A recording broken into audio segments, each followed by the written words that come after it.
भगवान राम ने सोचा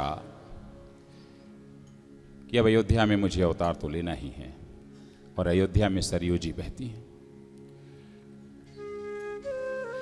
तो सरयू जी के तट पर ही अवतार क्यों?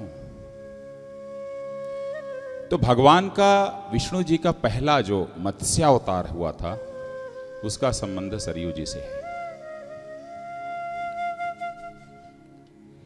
जब शंखासुर नामक राक्षस ने वेदों को समुद्र में ले जाकर के डुबा दिया, तब भगवान ने मत्स्यावतार का रूप लिया, पहला अवतार। और जब उस वेद को निकाल करके ब्रह्मा जी के हाथों में सौंपा है, तो उस आनंद के समय में, उस आनंद के क्षण में विष्णु जी के नेत्रों से जो जल निकला, उस जल को ब्रह्मा जी ने अपने कमंडल में धारित कर मान सरोवर में प्रतिस्थापित किया।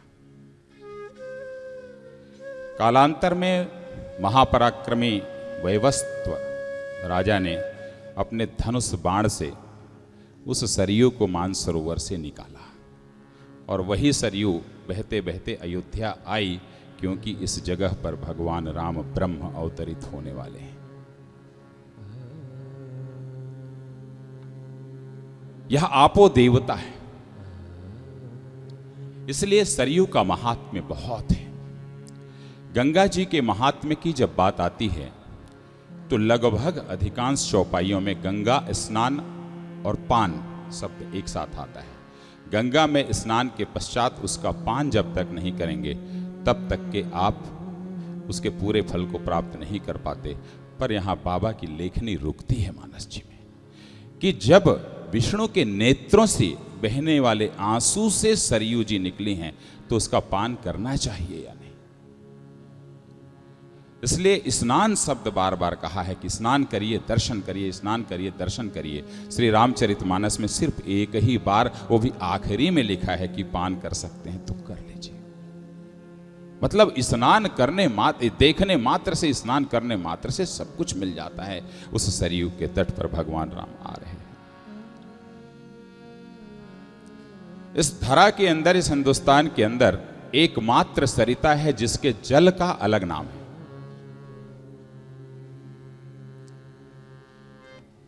एकमात्र सरिता है जिसके जल का अलग नाम है, वह है सरयू का जल। इसीलिए सरयू के जल का नामकरण हुआ सारव, और किसी भी नदी का जल नहीं है, जल का नामकरण नहीं है अलग से, पृथक से नामकरण है सारव। सारव माने उत्कृष्ट, उत्कृष्ट जल के रूप में वे वहां पर पहुंचते हैं। भगवान राम जब लौट करके आते हैं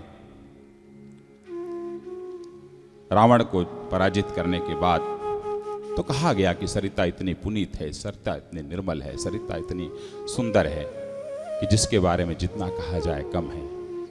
परंतु वही चिंतन है, वही चिंता है कि फिर लहर लहर सरयू का जल कहता है राम तुम आ जाओ, केवल दुख पीड़ा यहां बसा कहता है राम तुम आ जाओ।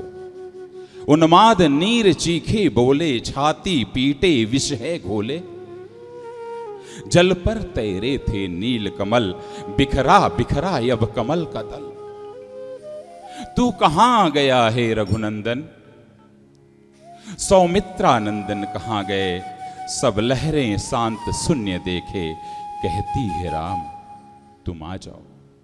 यह राम के लिए पुकार रही है सरिता, परंतु लगता है कि सबसे अधिक हमारी इस धरती में मनुष्य से बड़ा हिंसक कोई नहीं है, जिसमें मनुष्यत्व समाप्त होते जा रहा है। कि है धधक धधक अग्नि लपटे सरयू जल से ही निकल रही, गंगा जल से ही निकल रही, यमुना जल से ही निकल रही। जल जल जाता है अग्नि से और मोम के जैसे पिघल रही।